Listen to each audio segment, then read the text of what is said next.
जो हम दिख रहा है पेड़ कट रहा है, ये तो 80-90 कितना होगा अभी तक तो पता नहीं चला, फिर भी 80 प्लस होगा। इसका वजह से क्या होता है, पोल्यूशन की वजह से हजार आपका जो एक्वेटिक प्लांट है वो मर रहा है दीपोरबिल में। अभी तो एक बड़ा एरिया तो इधर में एक्वेटिक वेजिटेशन नहीं हो रहा है ना, तो जो एक्वेटिक वेजिटेशन है वो वेटलैंड के लिए बहुत इंपॉर्टेंट है, क्योंकि जो आपका वाटर बर्ड है उस पर उन लोग ब्रीडिंग करते हैं, नेस्टिंग करते हैं। कुछ ऐसा बर्ड्स है जो माइग्रेटरी बर्ड्स है, जैसे कि greylag geese, bar headed geese, ये तो आपका एक्वेटिक वेजिटेशन खाते हैं। मुझे लगता है जो उन लोगों का जो माइंडसेट है वो ठीक नहीं है। प्रमोद जी, जैसे कि आप बहुत सालों से दीपोरबिल में हाथियों को बचाने के लिए बार बार आपने आवाज़ उठाई है, तो अभी जैसे कई सालों के बाद गवर्नमेंट की तरफ से, रेलवे की तरफ से ये जो एलिवेटेड कॉरिडोर बन रहा है, इसकी वजह से पुराने जो यहाँ पे वृक्ष थे बड़े बड़े वो काटे जा रहे हैं। तो क्या लगता है आपको कि ये जो प्रकृति कंजर्वेशन और डेवलपमेंट के बीच में ये जो अभी कोऑर्डिनेशन हो रहा है, जिसके कारण बहुत सारे पेड़ काटे जा रहे हैं to make the elevated corridor, ये कहीं ना कहीं वो बैलेंस बना पा रहा है? जैसे कि ये जो आपका रेलवे ट्रैक का इश्यूज है, ये आज का इशू नहीं है। पहले ये रेलवे ट्रैक का जो फाइनल नोटिफिकेशन जारी हुआ था ये 1989 में हुआ था, तब भी बहुत सारा ऐसा इश्यूज आए थे जो ये रेलवे ट्रैक की वजह से दीपोरबिल का पूरा ये जो बायोडाइवर्सिटी ख़राब हो जाएगा। और तब जो एक्सपर्ट बहुत सारे थे, तब भी सबसे पहले जो रेलवे ट्रैक है वो नॉर्थर्न एलिमेंट होना चाहिए था, जो AEC से होने का चांसेस ज़्यादा थे। लेकिन उस समय जो एक्सपर्ट है उन लोगों ने ये जो साउथर्न पार्ट है वही सच चुना, और इसके वजह से क्या हुआ, जो आज रेलवे क्रॉसिंग के बीच जो पेड़ काट रहा है वो पहले रानी रिजर्व फॉरेस्ट और दीपोरबिल एक ही साथ जुड़ा हुआ था। जब ये 1991 और 1992 में जब ये पहले जो रेलवे का कंस्ट्रक्शन आरंभ हुआ, तब ये दीपोरबिल और रानी रिजर्व फॉरेस्ट उस एरिया में सेपरेट हो गया, बीच में से रेलवे ट्रैक चला गया। और इसकी वजह से क्या हुआ, जो जानवर पहले दीपोरबिल में आते थे, जब ये रेल चलना स्टार्ट हुआ तब से ट्रेन हिट में बहुत सारा ऐसे जानवर है जिसमें हाथी भी है, रेगुलर ऐसा इंसिडेंट होने लगा। और अब तक जो एग्जिस्टिंग रेलवे ट्रैक है आजारा कामाख्या स्टेशन के बीच जो दीपोरबिल का पार्ट है, 15 एलिफेंट का इधर में ट्रेन हिट के वजह से मर चुका है, और जिसकी वजह से हम पहले भी बहुत सारा ऐसा प्रोटेस्ट किया था। और लास्ट जब हुआ था 13 में, जब हम लोगों ने ट्रेन ब्लॉकेज का एक एरिया लिए थे, तब से इसका यहाँ पे स्पीड लिमिट 30 हो गया था। और उसके बावजूद भी ऐसा इंसिडेंट हो रहे थे, और बहुत सारा ऐसा स्नैक्स है जिसमें आपका किंग कोबरा भी शामिल है, जो ऐसे रेल में काटे जाते हैं, ऐसे जंगल कैट हो, लियोपर्ड का क्यूब हो, ऐसे बहुत सारा जानवर रेगुलर होते रहते हैं। जब हम इसको देखते हैं तो 2018 में फिर रेलवे ने एक और प्रपोजल लाया कि इसको इस जो एग्जिस्टिंग रेलवे ट्रैक है इसको डबल करना है, जो बंगाईगांव से लेकर कामाख्या तक होने वाले थे डबलिंग। तब ये जो स्ट्रेस है तब भी हमने प्रोटेस्ट किया, और जो डबल रेलवे का काम है हमने होने नहीं दिया। तब भी एक NGT में केस चल रहे थे, Rohit Chaudhary versus union of India, और वो चलते चलते बहुत सारा ऐसा स्टेप आया जिसमें बेटर जो चॉइस है ये सुनना था। 2019 में एक फिजिबिलिटी स्टडी रिपोर्ट किए थे, जिसमें रेलवे और wild life institute of India का रिकमेंडेशन के साथ Delhi integrated multi limited something ऐसे एक्सपर्ट एक टीम थे जो फिजिबिलिटी स्टडी सर्वे किए थे। और इस सर्वे में 3 ऑप्शन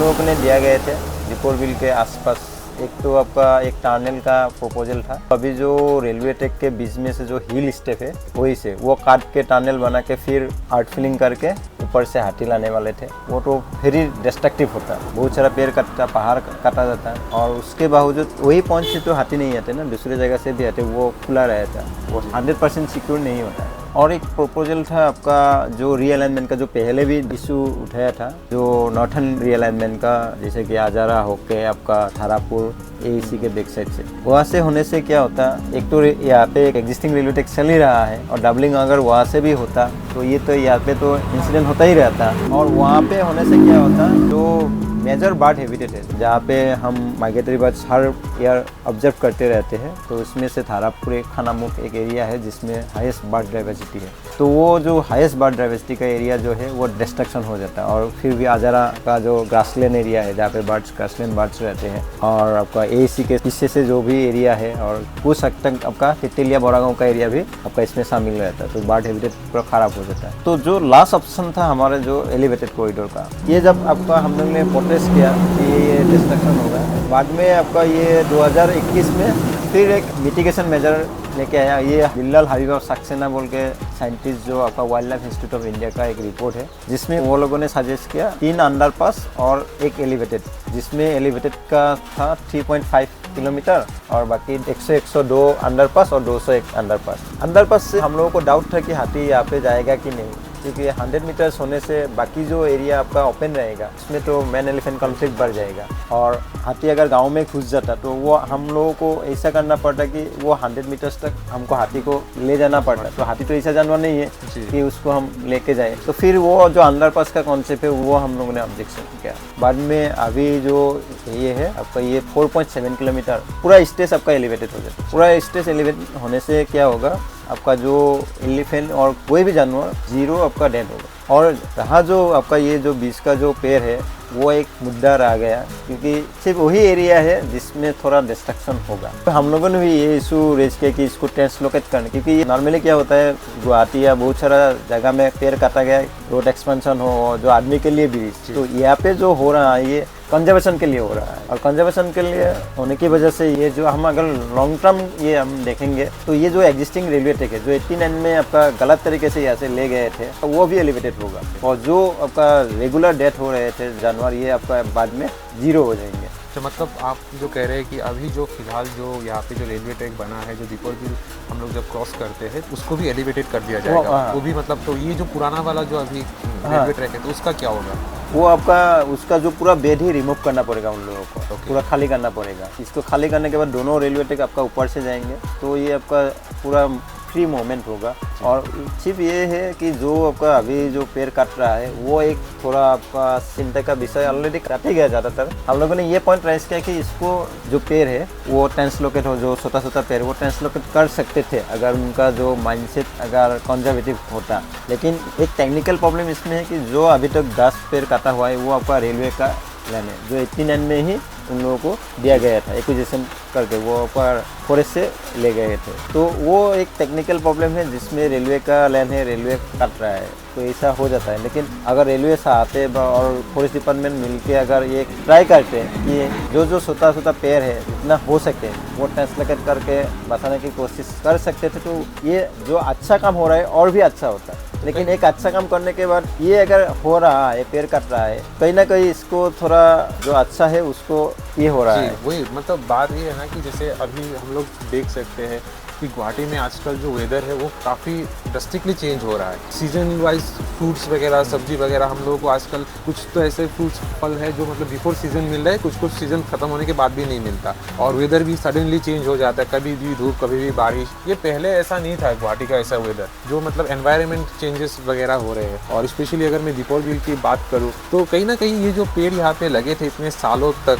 तो ये कहीं ना कहीं उस दीपोर बिल का जो ब्यूटी है उसको भी मतलब रिप्रेजेंट कर रहा था। तो ये जो अभी जो पेड़ काटे जा रहे हैं इससे कहीं ना कहीं वो पर्यावरण में या फिर दीपोर बिल में किसी तरह का इम्पैक्ट होगा क्या? हाँ, ये नॉर्मली जो है ये दीपोर बिल जो वेटलैंड है इसमें इम्पैक्ट इतना ज़्यादा नहीं होगा। जो नॉर्मल जलवायु इसमें तो होगा ही होगा, क्योंकि ये जो कार्बन इसका है। और इसके अलावा ये जो पेड़ है इसमें जो बर्ड हैबिटेट थोड़ा कम है, क्योंकि इसमें लोग ज़्यादा रहते थे। फिर भी हम ये चाहते थे कि ये जो पेड़ है ट्रांसलोकेट हो, मिनिमम नंबर जो ट्रांसलोकेट नहीं कर सकते हैं, जो इम्पॉसिबल है उसको काटे। इनिशियली ये बताया भी गया था कि इन पेड़ों को कहीं ना कहीं ट्रांसप्लांट कर दिया जाएगा, बट वो अभी हाँ वही हमने ये उसको एक डिमांड रखा था, क्योंकि हमने डिविजनल फॉरेस्ट ऑफिसर को भी मेमोरेंडम दिया था, principal chief conservator of forest और हेड ऑफ फॉरेस्ट को भी दिए थे। तो उन लोगों का एक ऐसा है कि ये जो प्रोजेक्ट है ये wild life institute of India का एक्सपर्ट ने रिकमेंड किया और एमजीडी ने इसको एक्सेप्ट किया, और ये जो लैंड है ये रेलवे का है, तो वो शायद उन लोगों को ये पूरा एक साहस मिला कि ये हम काट देंगे। तो ऐसा मुझे लगता है,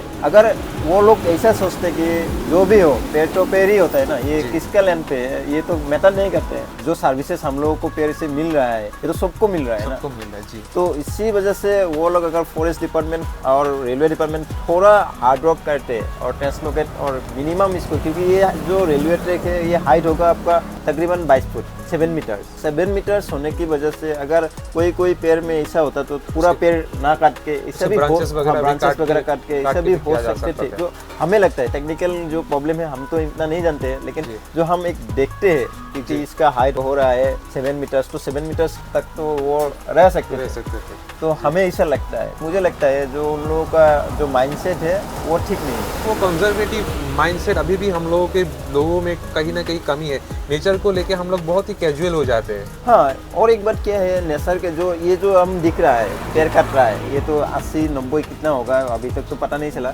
फिर भी 80 प्लस होगा। तो इसका वजह से क्या होता है, एक तो ये हमको दिख रहा है, लेकिन पोल्यूशन की वजह से हजार आपका जो एक्वेटिक प्लांट है वो मर रहा है दीपोरबिल में। अभी तो एक बड़ा एरिया तो इधर में एक्वेटिक वेजिटेशन नहीं हो रहा है ना, तो जो एक्वेटिक वेजिटेशन है वो वेटलैंड के लिए बहुत इंपॉर्टेंट है, क्योंकि जो आपका वाटर बर्ड है उस पर उन लोग ब्रीडिंग करते हैं, नेस्टिंग करते हैं, और आपका उन लोगों का कुछ ऐसा बर्ड्स है जो माइग्रेटरी बर्ड्स है जैसे कि grey leg gauge, bar headed gauge, ये तो आपका एक्वेटिक वेजिटेशन खाते हैं। और बहुत सारा ऐसा ये है जो एक नॉर्मल फॉरेस्ट से वेटलैंड का जो एक्वेटिक जो प्लांट होता है वो लोग कार्बन डाइऑक्साइड ज़्यादा ऑब्जर्व कर सकते हैं, जिसमें पर्यावरण अच्छा होता है। तो अभी दीपोरबिल में जो सिटी का गार्बेज हो या आपका जो पोल्यूशन इनफ्लो हो रहा है ना, वाटर पोल्यूटेड वाटर, आपका मोराबोल, बोकिस्टा बाइन, जितना भी रिवर है कनेक्टेड है, उसकी वजह से पूरा बिल ही जो बड़ा वाला बिल है पार्ट है, एक्सेप्ट एक जो आजरा का पार्ट छोड़ के पूरा ये पे वेजिटेशन अभी नहीं मिल रहा है। तो इससे ज़्यादा वो अब इम्पेक्ट कर रहा है। जैसे कि हम दिख रहा है ना, हम इसमें काम कर रहे हैं तो हमको